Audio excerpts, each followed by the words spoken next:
This is a CBC podcast.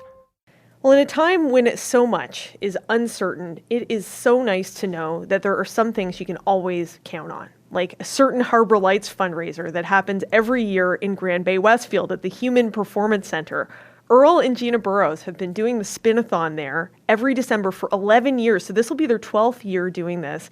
And they've managed to keep it going through the pandemic in a bit of a modified form. The Spin-a-thon 2021 wraps up today, and Gina Spear Burrows joins us now. Gina, good morning. Good morning. How are you? I'm great. How awake since 5. Thanks for coming on. Really appreciate it. So we were talking just a few minutes ago about how dedicated you folks at the Human Performance Centre have been to the Spin-a-thon. Every year, you know, this is your 12th year doing this. But for the past couple of years, it's been a little bit different, right? Yes. So it started back 12 years ago as a two-person show, Earl and I. It's evolved over the year with the community involvement. And then the last couple of years, because of just the restrictions with COVID, we've turned it into a virtual event, which means, you know, anyone can take part. They don't have to come out to the gym. And it's allowed people to do it from, their basement of their house, or if they're at their own fitness area. So it's actually a win-win is what we call it. So I think we're up to about 35 people so far, and you know what? I'm going to keep tally even until Monday. I went on a couple people. Yeah. Oh, go ahead. I went on over to your Facebook page last night, and I was looking at all the awesome pictures that people like Eleanor Austin and I think Alex Quinn might have posted a photo too. Yes. Everyone's posting pictures of themselves out and walking, running, cycling. It's awesome. Yes. Well, I think it makes it, it's kind of encouraging for other people to see that as well. So if they haven't sent me a picture, I'm asking, I've got some more pictures to upload when I get back home from the gym this morning. There's 5 or 6 of us in here this morning doing our strength and weight class. And then Margaret McFarland's on the bike. She's the person who started our Spin-a-thon every year because she's here at 6:45, and she's been participating for probably the whole 10 years, I think, since we spin at our new place. So wonderful. So how's Margaret doing on the bike over there? Can you see her right now? Yes, I can see her right there. Hi, Margaret. I just mentioned your name. She's giving me a big wave. Well, hello to everyone who's over there. Like, have you found that the virtual event actually allows more people to participate? Maybe folks who couldn't come in and do it in person in previous years? Yes. You know what? I think definitely the only thing that we do miss is kind of the nice part of having the live show.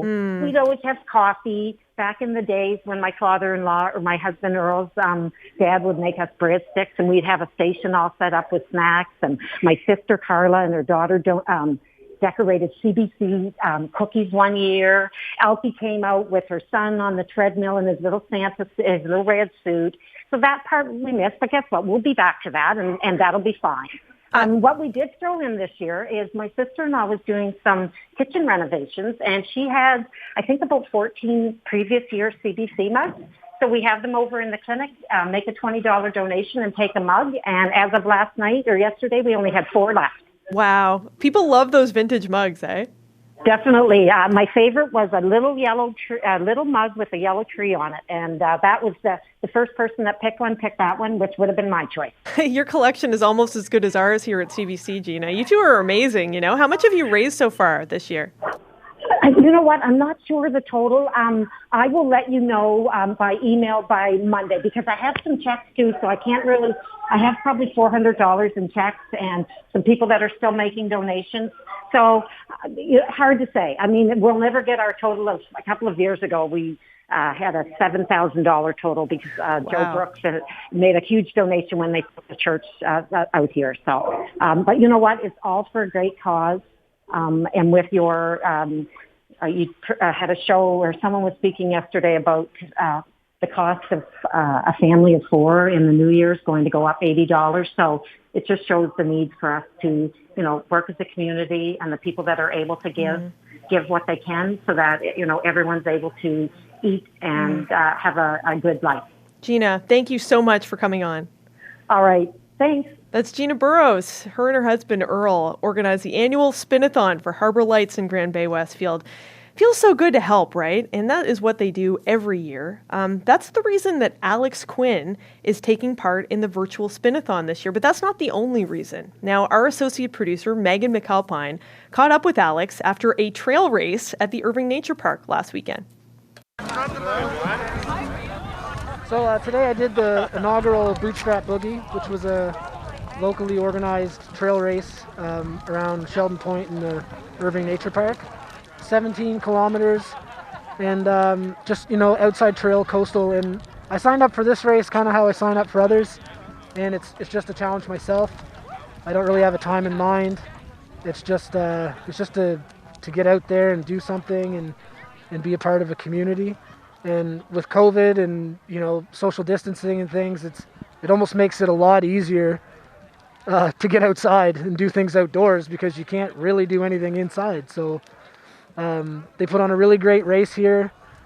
They had all the safety measures in place, and it's a beautiful day. We had a perfect window of opportunity with the sun, and it's nice to see people getting out and getting active and just challenging themselves and not really worrying about a final time or place at the end.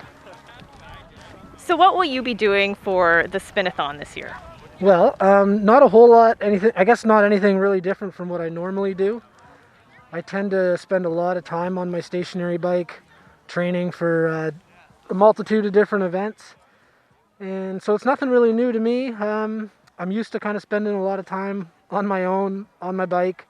So I'll probably be sitting in my living room watching some cartoons with my family, but only they'll be cozy on the couch and I'll be sweating on a stationary bike. I was fairly active as a kid in sports. I was pretty involved in hockey, minor hockey. Basically, when I got to college, that kind of all disappeared because I realized I wasn't going to make the NHL.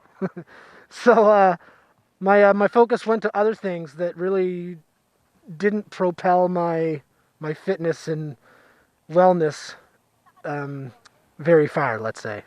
And so what would you say got you back into it? I would definitely say mental health was a huge component for me. I had a pretty bad go with it there about 10 years ago, and I was really struggling on a day-to-day basis, and I wasn't doing the right things at the time for my body and my mind. And my wife kind of gave me an ultimatum, and he said, I should really start looking after my body if this is going to get any better. So I enrolled in a local fitness facility, Afterburn Performance, and the fine folks there kind of propelled me on my journey to where I am now.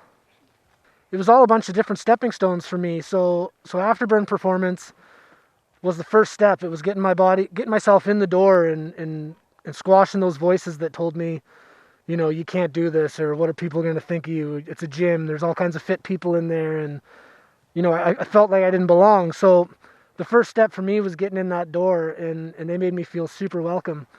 But taking that first step brought me into so many other different directions in meeting new people in the world of health and fitness, which eventually sent me to the aquatic center and learning to swim. And then that's where I met Earl and Gina from Human Performance Center. And they kind of took me under their wing and introduced me into the sport of triathlon. What do you think it is about doing this that makes a difference?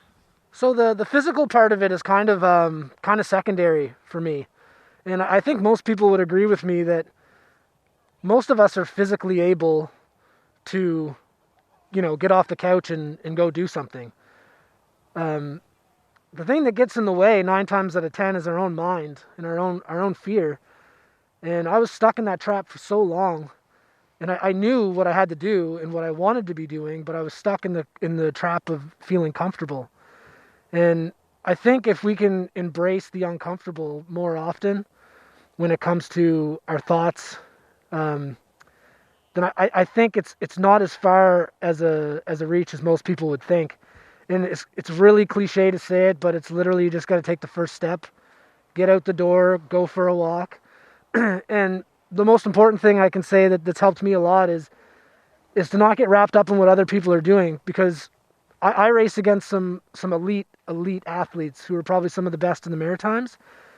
But the difference is that their feeling, so their exertion and what they feel in their bodies and minds when they're out going as hard as they can is the exact same feeling that I have. And it would also be the exact same feeling as someone who finds it hard to go for a 20K walk or a 20-minute walk. So if you can think about it that way, that it's your perceived effort. And if the challenge for you is to be able to walk up 5 flights of stairs without being out of breath, then that feels equally as challenging to you as a 10K run would feel to someone like myself, or a 50K run to someone who's an elite athlete. It's all relative. Perceived effort is perceived effort. I'll get back to the Spinathon.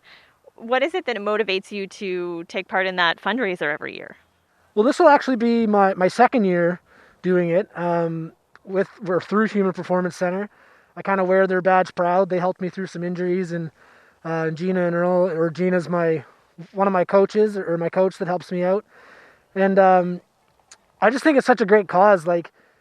And I've always been into doing fundraisers myself in different aspects and in other times in my life. And I think doing it through fitness just makes it that much better. Yeah, exactly. No problem. Good job, guys.